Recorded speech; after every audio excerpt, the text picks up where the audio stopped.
Hi, hope you're having a good day. So, this is something that I've experienced personally, but it really sort of just like came from my brain, something I wanted to talk about, and that is when singing, especially when starting singing, it's really dangerous to impersonate other singers. And I think for multiple reasons, but more than anything, it takes away from your own development of your natural voice. And so, but I'll say this right away: take inspiration from people who sing, apply what you can.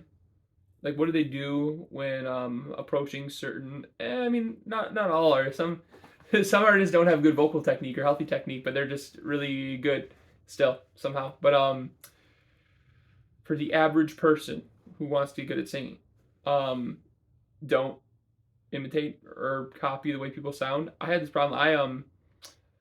I started off as a much lower singer back in like middle school and beginning of high school. My voice sort of, I guess, as I sang more, took vocal lessons toward the end of high school and whatnot, my voice just got higher. And I think it's almost because I started off listening to these lower singers, and that's kind of the music that I liked when I began with or whatever. Like back in middle school, I played Scar and the Lion King, and stuff like that. And I was put into the bass section when I joined choir in high school. And so I think those things made me think, I was like, oh, I'm a low singer. It's like I'm gonna listen to low singers. I'm gonna copy what they're doing.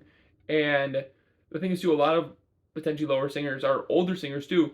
And so you can tell the difference between someone who's older or younger in the way they sound usually. And so I'd like trying to like talk in the back. Like obviously there's if you're singing classical, you might use some of that back space or whatever, but not to that extent. But just I was trying to copy the sounds of these like 40 or 50-year-old dudes on these soundtracks or like cast albums for a musical or just an album or whatever. And it was just, it was not beneficial to me because by trying to sing like someone else, I'm completely ignoring my own personal voice and what I need to do to sing freely. Because that's once you accept your voice for what it is, then you can fully unlock it, in my opinion. Until I accepted and fully embraced my voice, I wasn't that good of a singer.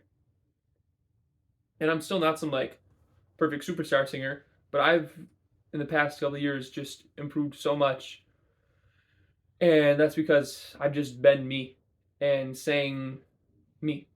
And so I guess this is just a message for more, I guess, whether it's new singers, but especially young singers, that you're not going to sound like these top artists right away. And that's okay. You got to go through being you. You got to go through your discovery of your voice, find what works for you.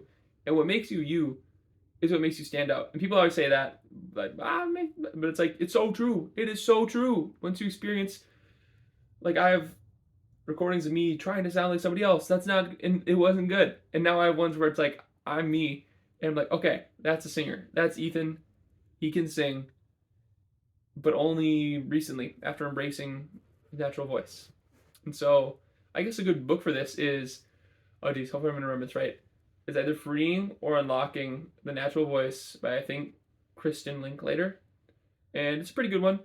Um, but I think it's just one of those things where although a book can help, it's a journey that's gonna take you months to years to let your own voice come out.